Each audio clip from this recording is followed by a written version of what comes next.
Do you want more? More time, more balance, more love, more sex, more money, more real, and less bullshit? This is the Women Wanting More podcast with Dr. Karen Osborne. Real life, real stories, plus real tips to get you more of what you want.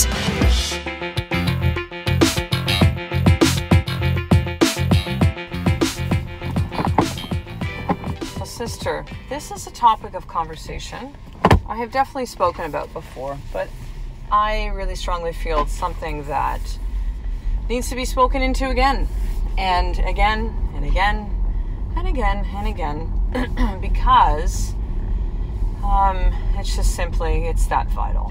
It's that vital. You know, there's this funny notion that we think that, okay, if all of our ducks are lined up in the row of the way we want our life to be, we have our marriage or partnership this way, we have our role as mother and parent this way, we have our role in work or business this way, our health and our bodies this way, our friends, like somehow if everything's like humming along the way we want, then we go, life is good, like I can relax, I can breathe. And I get that, I do understand that, like that makes sense, right?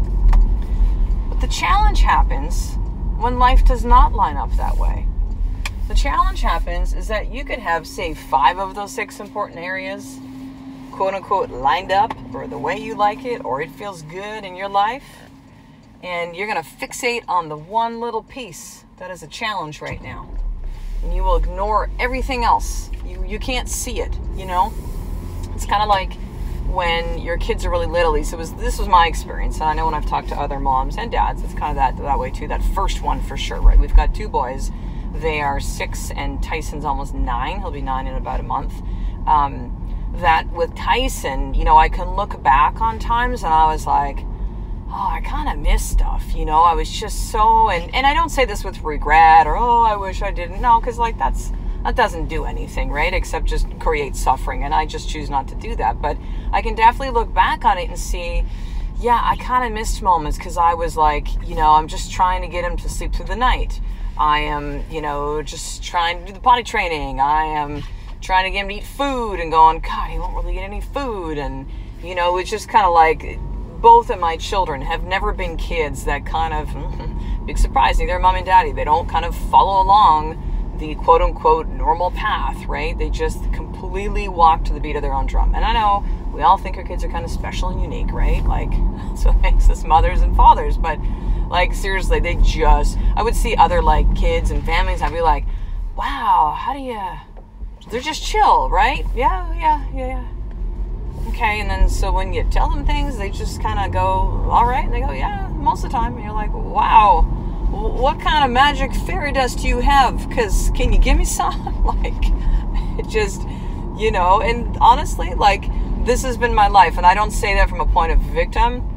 I'm just like, I have, you know, had a very interesting life with a lot of challenges, and they've made me who I am, and I've become a very strong person because of these things that happened for me, not to me, for me, all of them, right? And so, you know, choose the way that you see situations, understanding that there will be all sorts of life situations. By the way, the majority of them, if not all of them, that you have zero control over. We will be under this complete, like, illusion that, no, I can control stuff with my kids or inside my marriage or with my health. And I know there's actions and choices that you can make that move you towards the things that you want to create in your life. But the reality is you have no fucking control, except for one thing. You.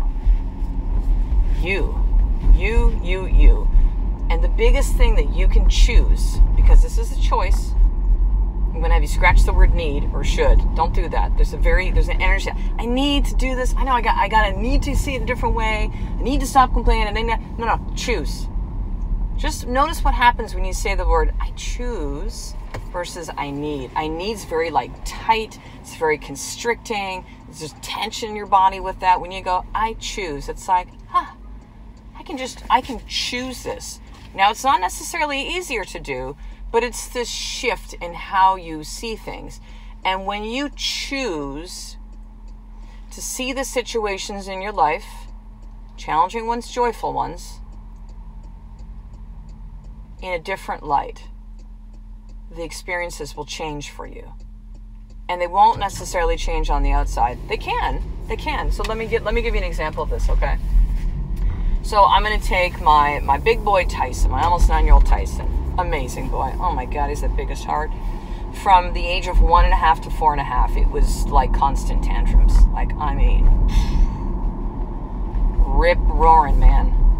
You know, if you've had a kid like this, right? And then that became into, I'd say from 4.5 to, last year when he turned around 8 or so, it started to chill a bit for him, but like challenges in school, very impulsive.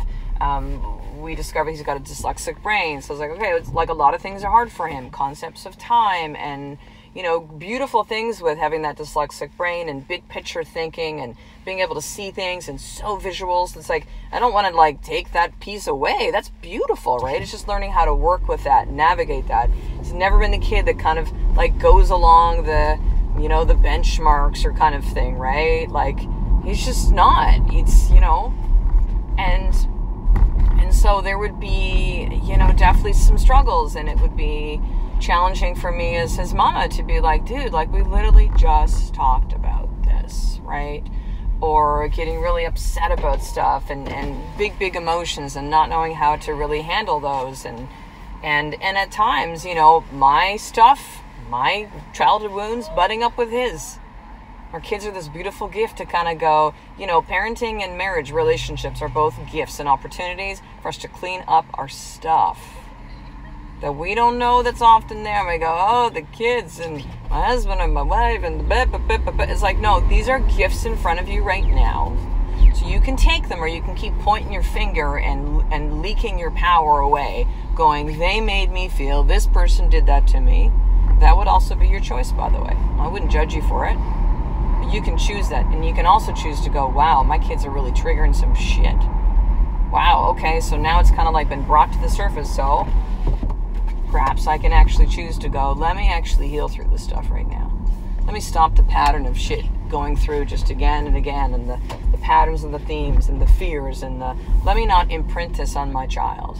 Or at the very least, they're going to see mommy or daddy heal through a lot of these things. And wow, what a gift that would be for my children to experience that.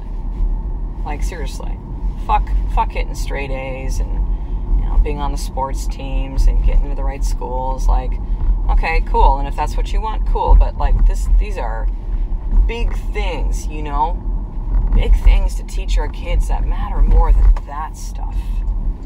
Like, we're talking about resilience and teaching our kids about grit and how to manage their feelings and to be who they are. Like, wow, the stuff that we're all kind of having to learn now as adults, right? Like, as you heal through this, your children get to reap the benefits. Your husband, your wife gets to reap the benefits. Your family and friends, your business all get to reap the benefits of it, right? So at times I chose to see Tyson in those challenging times as like, fuck, man, like, this is just so funny. I kind of realized I haven't sworn a whole lot in episodes recently. Here I go. I'm just letting it rip. So be it. I'd be like, yeah, like, God, like, kid, like, just frickin', can you just do one thing for me? Can it not be everything's a fight, right? And so there were times, and I would see others and teachers begin to see him, and he was in daycare as like the quote-unquote bad kid, the kid that makes trouble, right? And there's this interesting thing that when you see people in a certain way, don't be surprised when they show up that way for you, right? Don't be surprised. And so, with the work that I'm doing on myself and just things that I kind of soaked in from other people and mentors and teachers and coaches that I invested in and programs and working through all this stuff, it was like, what if I just started to see Tyson as the brilliance that he really is? I'm not ignoring the behaviors that maybe are inappropriate. I'm not like just giving him a free pass if he acts inappropriately. We're still going to discuss those things, and there'll be consequences for things if lines keep getting crossed, and it'll be clear what that is. But what if I just chose him to see him in his brilliance? What if I chose to see him as the light that he is and to stop focusing on the nitpicky things? Like, what would happen if I began to see Tyson as the essence of who he is, accepting him, by the way? So this is the fine line I want to really discuss right now, too. It's one thing to see the potential in another human being.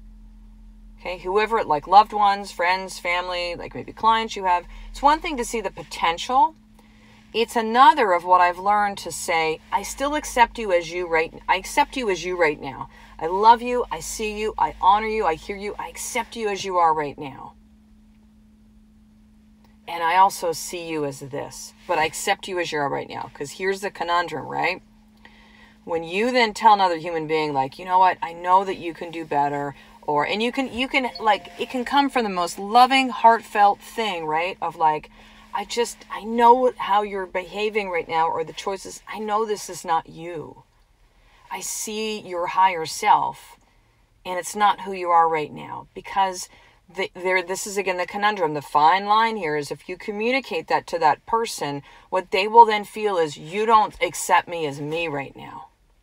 You don't see me. You go, I see this greater piece of you. And if there's such a dissonance between where that person is and where you see them, you essentially are saying, I don't see you. Do you get that? This is the nuance of this.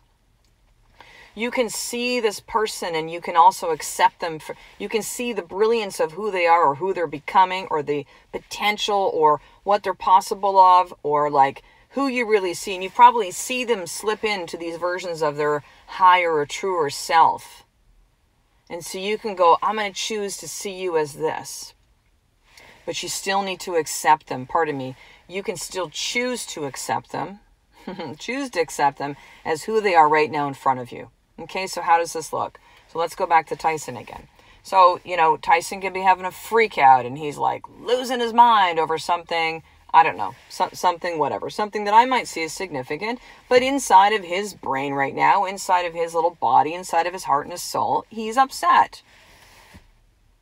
So I can see him and I can go, oh, yeah, Tyson's having these big feelings, and man, he's like just barely 9, and man, what was I like when I was 9? I couldn't manage stuff. I certainly didn't have a parent my mother and my dad did their absolute best, and I love them, but they didn't know these things that I know now. And, it's kind of like in these little split seconds, right? I have a choice. I can react back and I can go, don't you talk to your mother that way. That is disrespectful. And there'll be times that, the line has to be drawn, right? It has to be done in a compassionate, loving way of like, no, thank you. That is not okay. That is not okay, right? But I can also choose to see that, oh man, this is Tyson right now. He's feeling big emotions and he is struggling. So let me be with him right now, right? Kai, this is, his little brother. Kai didn't do this and made me feel, yep, I hear you, buddy. And then you didn't, and you always. And I go, yep. I'm so upset right now, buddy. And then nobody, and I hate my life. Yeah, you're so upset right now. And I just sit with him in it. And there's this funny thing that happens when you begin to just honor somebody's pain, right? They're upset, they're hurt, their sadness, their anger. You hold that space for them, right? You're just there with them. I'm not trying to fix them. I'm not trying to tell them what to do. And you shouldn't feel this, and stop your crying, and all that. You shouldn't be angry. Logically, no. Look, kids are adults. You try to pull the logic card when they're in a point of rage or upset. They can't see straight. They can't hear it. You're wasting your time. Be with them. Meet them where they are, right? Now, then when Tyson's able to express himself and be seen and heard, right? And in the back of my mind going, this is the boy who's, he cries when we watch some video about, like, we saw this one recently, I don't know if you saw it, was going around Facebook of this man that raised this gorilla in captivity. And so here he is several years later seeing this gorilla for the first time in like 5 or 10 years. And everyone's saying, don't do this because, they release him to the wild, right? No longer in captivity. Like, now you got a wild animal. It's a totally different situation. And he's a gorilla. And apparently this gorilla, because I guess they still maybe track them at times. And because especially, I guess, when they're either like possibly endangered species and, this gorilla had attacked another human recently, and they're like, don't do it. And we went, we're watching this video, and, it's the thing that you think is going to happen, right? Which is like, oh my God, this gorilla recognizes him. He literally hangs out. That's the most touching living thing. This male gorilla, like basically introduces him to his wife and his children. Like it's the most moving thing. So I'm sitting here watching this with Tyson and we're crying over just like our hearts are just like swollen with like, oh my God, bursting with so much love and just like, what a beautiful touching thing. Like and Tyson has such a heart for animals. So, it's like when I see him in these moments where he's like freaking out, right? And you're just like, dude, what happened? Where did this come from? Whoa. And then I remember who he really is, his essence. I accept him as he is right now. A boy who's having a hard time with his emotions, a boy who's feeling left out, a boy who's feeling hurt, a boy who's sad, a boy who's frustrated, a boy who's overwhelmed, a boy who's like, I don't know, mommy, how to work these feelings right now. This is the best I got. So I can accept him as he is right there, but yet still holding the light of who I know that he truly is in his higher self. When I see him talk about his animals and his stuffies, like they're his babies, really. When I see him, be out walking or at the school and someone's got a baby and he's just like, oh, mommy, when I grow up, I'm going to be a babysitter and I'm going to have 10 kids and I'm going to, like the biggest heart. And smart and funny, you know what I mean? So it's like I'm holding on to all of those pieces of going, this is who I know his higher self is. And I know he'll drop into that at different parts of the day and different parts of as he's growing and becoming and who he is. But yet I'm holding that space for who he is right now. I'm choosing to see him, right? You could do the exact same thing with a situation, a very tough one, right? A loss, whatever the loss might have been for you. It could be, a tough parenting moment, right? It could be, something you found out about your health, which is like a bit of a health scare, or being diagnosed with something, and it's like fucking scary. And we always have a choice of how we choose to see that situation, that experience, that person, that thing that's happening to us. And underneath of this all, my sister, my brother, if you can have a knowing that everything that is happening in your life right now is serving you on some level. Okay? It's serving you. It is. Everything. There's no accidents. There's no quote-unquote mistakes. It is all part of your path and part of this journey of you remembering who you are. Which is that, just like I described Tyson, which is that beautiful, brilliant light. Which is that unique fingerprint of a human being that only you can be. Who has talents and gifts and has a magic that is only about you, that only you possess.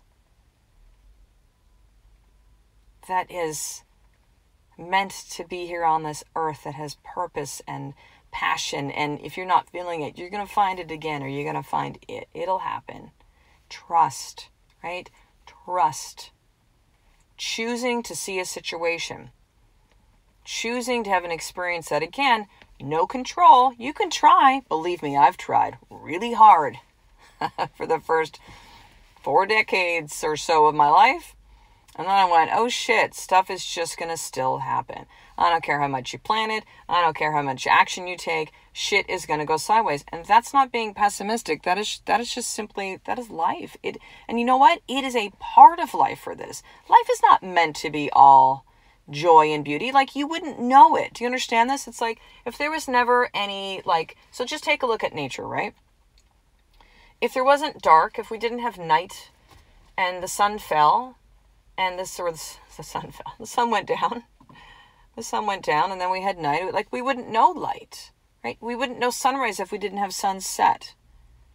We don't know light unless we have dark. We don't know happiness unless we have sadness or pain. We don't know these things unless we have the opposite.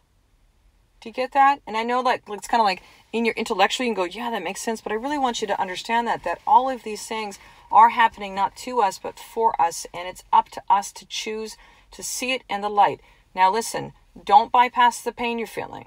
Don't skirt over the deep work that's there and that's right in front of you, right? So again, the piece about parenting, you can go, yeah, kids are our mirrors. Maybe you've read some of the, beautiful work by Dr. Shafala Sabari, Conscious Parenting, and other books that like that. Like, yeah, they're there to show us your stuff. And then you never really do anything. You just keep talking about it, right? Like you skirt over it and go, yeah, they're here to show me my stuff and my feelings of rejection that I had like from my parents, and you can know all the pieces of it, but then never actually do anything. You just kind of skirt over the real work, right? So this is about still doing this deep work. This is still about feeling these things. This is still about learning the tools and the skills to really heal through these. And knowing that stuff that happened to you as a kid growing up and experiences in life, that all served you too. And choosing to just simply, I'm going to say just because it's a big thing, choosing to trust. Choosing to see things in a certain way. Accepting the reality in front of you and knowing that there is purpose in all of this and meaning in all of this. And this is your path. And what a gift it is to have your life. For us to have our life. And we get to choose how we see every experience, every relationship, every circumstance, everything that's ever happened to us. We can choose to see it a certain way. We can see it as lesson, or we can see it as victim. And listen, this is not to downplay if there was some horrible shit that happened to you. I get that. I've had lots of horrible things too. But then I also get to, once the dust settles, I get to choose how I see it. And what the story is that I tell about it. Is it one that's going to help me to rise? Is it one that's going to help me to grow and to expand? Or is it one that's going to keep me stuck in the story, stuck in the box, stuck in that thing, repeating it over and over and over again? We get to choose every single day. So here's what I want you to do as your more tip. This is literally my go-to. No, you know what? There's a couple different go-tos, but here's one. Listen to this episode three more times. I know these last several episodes have been like 20, 22, 23, 24 minutes. Cool. I trust that too. There used to be shorter ones, 10 minutes, 15 minutes kind of thing. I'm trusting the longer for a reason. So listen to this. Your more tip today, listen to this episode 3 more times. Over whatever time period. 3 more times. Go listen right now. Bang, bang, bang. Every day. It doesn't matter. Listen to it 3 more times. All right? And listen, these are the tools and the skills, because I know a lot of you listen and go, this is great. But then you're like, okay, well, now what do I do, right? This is what my one-on-one coaching is really all about, is teaching you the tools and the skills, how to navigate through all this stuff. This is for women that are you've hit a bottom, man. You're hitting a wall and you're like, man, I've been trying to get through this thing that's coming up in my life, this experience. I'm trying to get through this past stuff from growing up as a kid. I can't get out of it. I just feel like I'm stuck on this hamster wheel, repeating the same thing, showing up the same way, wanting to really change, having the mindset piece, but don't understand how to unwind myself from the subconscious program. Don't know how to claim my worthiness, right? Don't really know how to show up in that feminine power. What does that even mean, Karen? So these are all of the tools and the skills and the accountability and the support that happens with one-on-one coaching based on your goals and your needs, and setting up a very unique and specific plan for you to create the things that you want to in your life. And there's a beautiful thing that happens one-on-one. It is the fastest path to get there.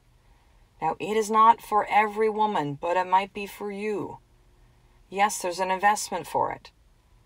Yes, there's a faster speed when you invest the time, energy, and money into really doing this work. And so I've had free Facebook groups you might be part of, and you listen to podcasts and kind of dabble here. Maybe you've got a couple of online courses I've created, and that's beautiful. But if you're now ready to do this really deep work, let's roll. Let's run together. Let's co-create this, sister. And I'd be honored to start this. Now, here's the deal. One-on-one coaching is by application only. Right now, I have 2 spots that are available. I don't have a lot of spots for this because it is very energy intensive. I hold this space for you. And so that needs to be very clean and pure. And I can't do it for a ton of women. It just doesn't work that way. For me to make sure that the quality of the work, that being there for you, that giving you what you need, that being able to be really 100% with you it means that I coach a lesser number of women at this level. So if this is speaking to you, here's what you need to do to apply.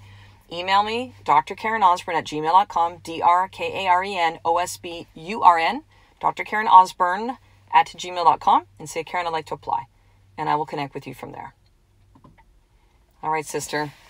Beautiful today. Thank you for being here. I love and appreciate you. I will talk to you in the next episode. A Life of More is really one step away of understanding that you get to choose how you see things every single day. I love and appreciate you. To get the show notes of each Women Wanting More episode, including the How to Get More tip, subscribe to the newsletter at drkarenosburn.com/newsletter.